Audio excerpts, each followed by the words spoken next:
nsaba okubategeeza nga nsinzira wano e Kalangala nti obudde bubadde bukya ssaawa nga 9 n'eddakiika nga 2 mukulu agaba. Alright, a breaking news wetwogirira sawa zineno ekiri e Kalangala abatuuze b'ekyanze bo bagambye nedda tebagenda kukkiriza ebyavudde mu kulonda naddala okusaidiza eyo ewa byabakama kubanga bo bagamba ebyabwe bye balina biragira ddala nti no Irene Nampala owa National Unity Platform ye yawangudde akalulu. Honorable Goretti Namuga tumulina mu maaso awo naye avuddeyo n'atabukira omukulu Justice byabakama mujukire bulungi tino mu kalulu keyo side ze Mawogola omukulu Honorable Goretti Namuga yali akiikirira naye side ze basokwera nga bakamukwatamu era tesokwera nga achiika okubeera nga representing side ze Mawogola mu parliament ya 12th parliament mu Uganda ya Uganda. Awo nyine video nyongera basaba mwe abananchoka chuka bali eyo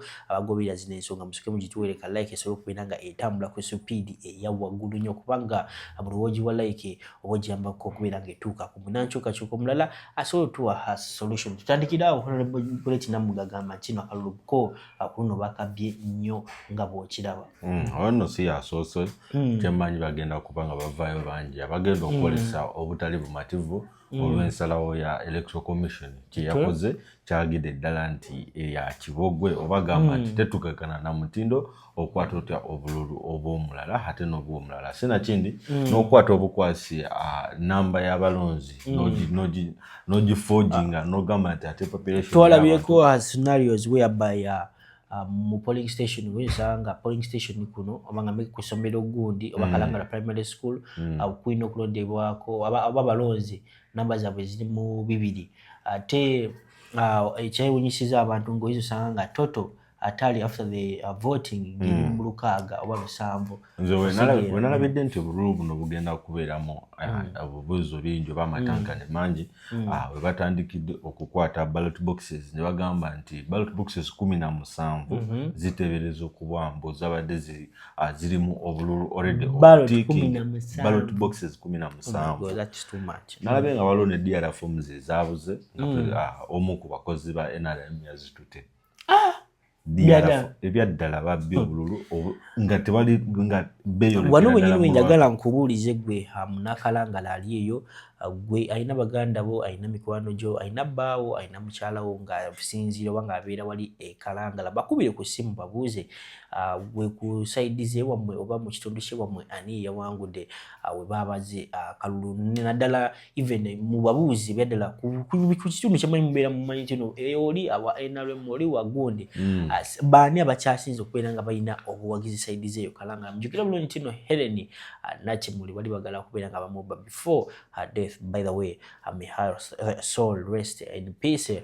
Yomu ku bantu binali nsingira ddala okwagala okuva side zeeyo naye bali bagala mukwata mu naye yali very sharp aso okubeera nga asimatuka abakazi abo abasajja abo aba NRM.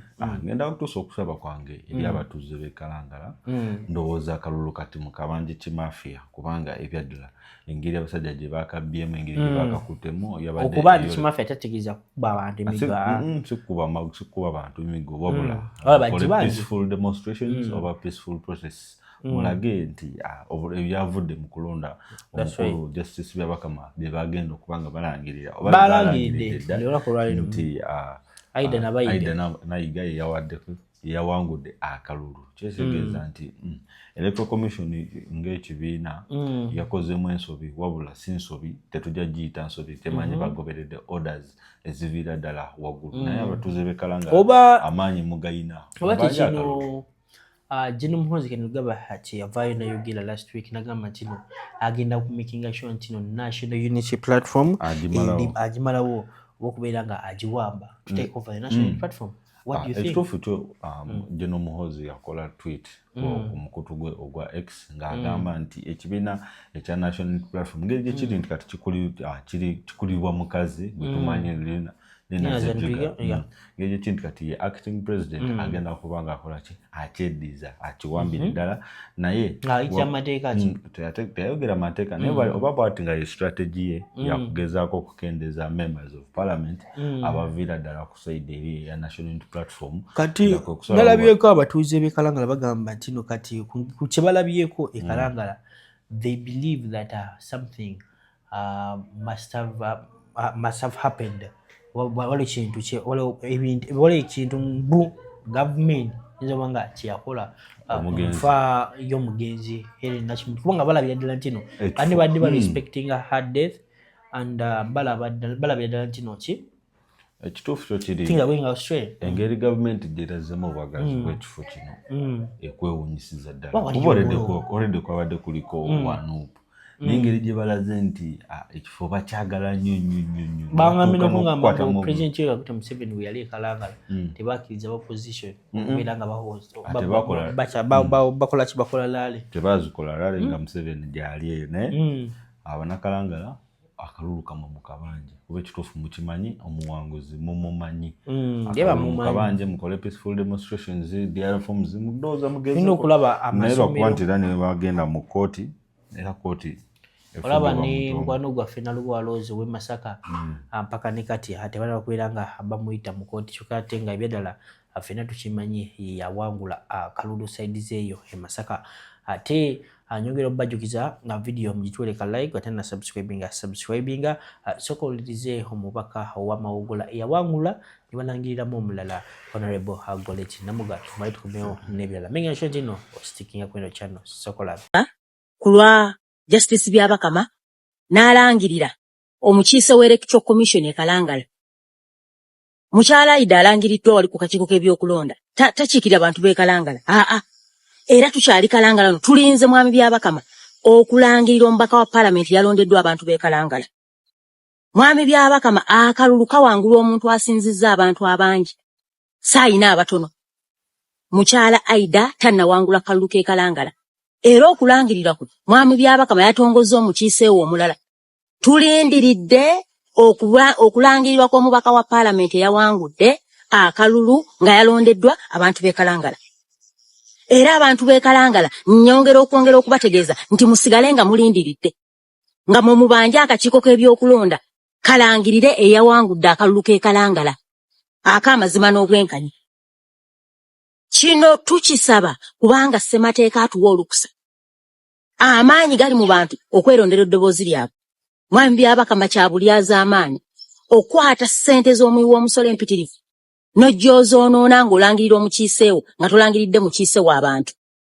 Njagala okubategeeza wano mu Buganda tuzze tujoogebwa nga kirowoozeka nti wano ojooga n'otambula n'ogenda. Abantu b'e Kalangala mbakunga mubanje eddoboozi lyammwe. Mubanje eddoboozi lyammwe ey'omukulembeze gwe mwagenze mu box ne mulonda.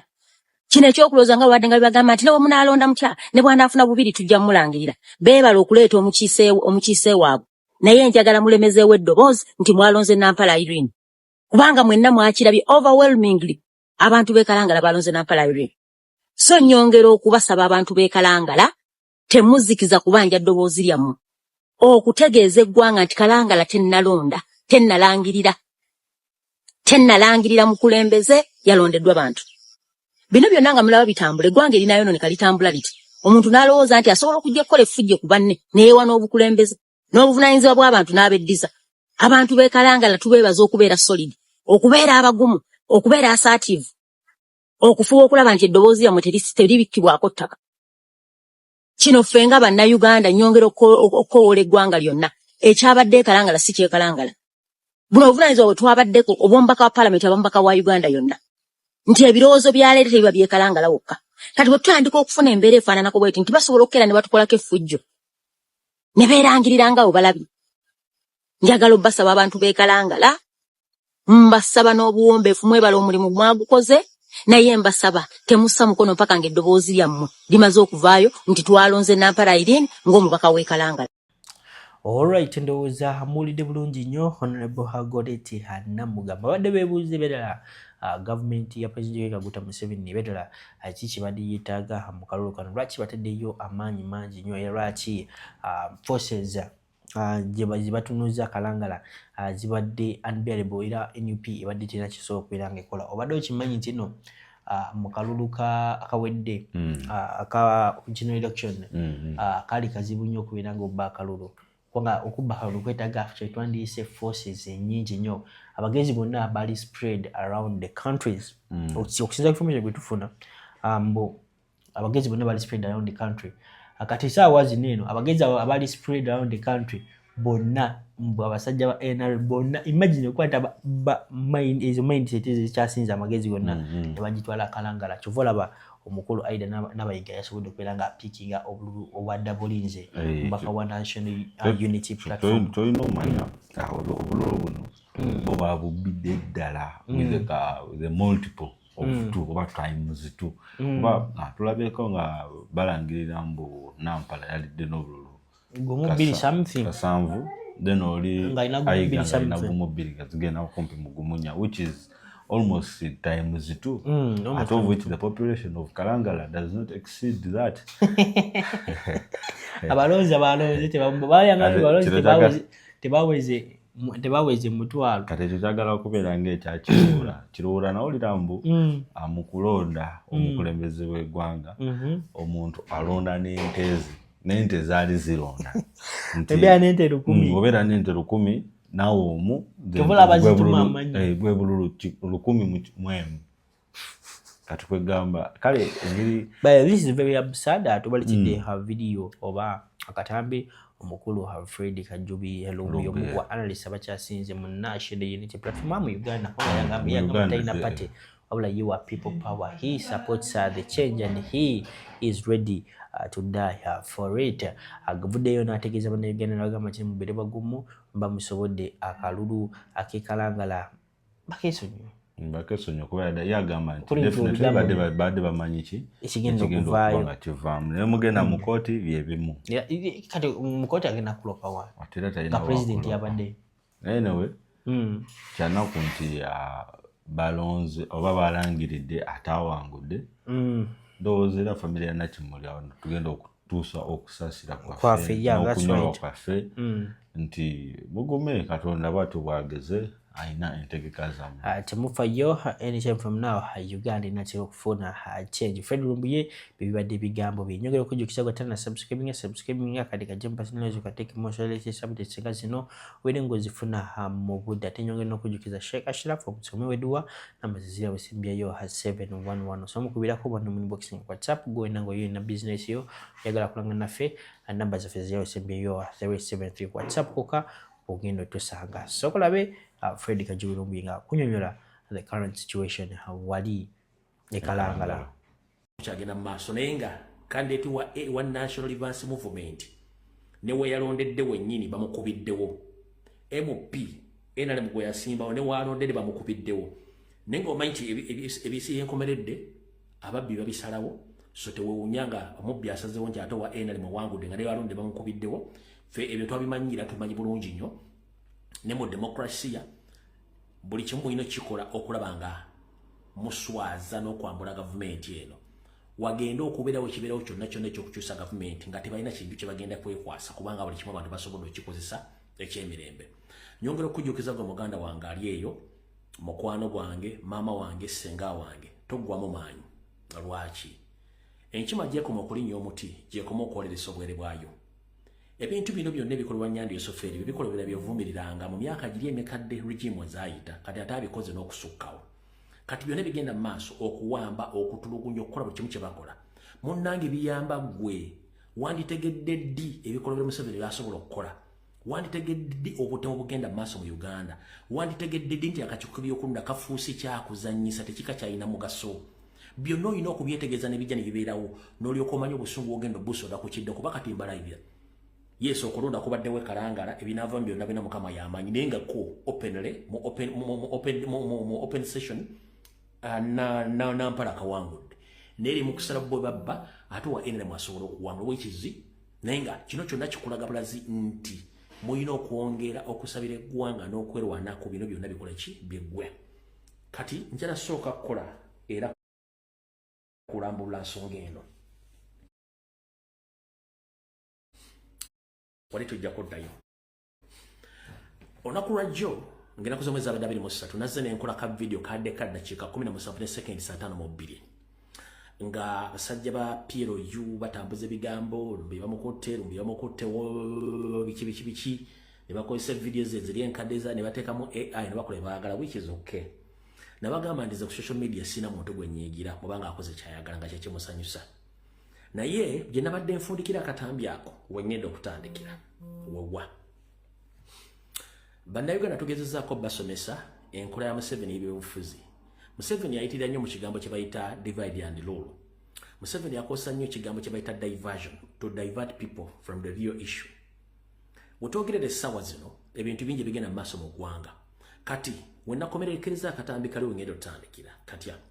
Nakugambye nti mwajja ne mulwana entalo ez'okubuzaabuza abantu nga tusaba DR forms wabula nga balina okuleeta ekibooziboozi ekijja abantu ku mulamwa. Era ne bayiye ekibooziboozi kya mukyala Anita Amongi ne Muhoozi ekya corruption. Nenzija n'enkikuba n'enkiyuwa. Naye mu kiboozi ekyo bwe malo kiyiwa Anita Amongi abadde alina abantu mu ddiini zonna. Alina abasirikale mu magye, mu poliisi, mu prisoni, alina baminister, mu judiciary mwali, ba parliament promosinga n'ebitundu nga 3 ku buli 100 bonna balya mu ngalo ze. N'emikwano gye across the country. Ne mu Bwakabaka bwenjawulo nga alina mikwano gye. Nenkubuuza lwaki Anita Amongi yafuna ebizibu? Tewali muntu yenna kwa bonna ebyali mikwano gye vaayo kumwogera bonna baasirika. Omuntu yali omu yali Nsereko Muhammad yavaayo okwogerera okuwolereza omukyalo oyo ebbanga lyonna. Kati bwe nkubuuza Anita Amongi aina business ez'enjawulo. Anita Amongi mukyala mufumbo bawe Magogo Baby Mago. Anita Amongi mukyala mufumbo aina husband bamita Baby Mago. Fufa president ebisigadde saagala kumbuuza naye ganti aina bawe bamita Baby Mago. Ate nga former speaker ate nga MOP siwe kiri nti ye. Anita Amongi aina aboogezi ab'enjawulo nti ye. Naye kati lwaki omusajja state agent abadde akolera Museveni ebbanga lyonna ate yafuuka spokesman wa Anita Amongi? Wetokyebuuza lwaki Anita Amongi nga deputy the speaker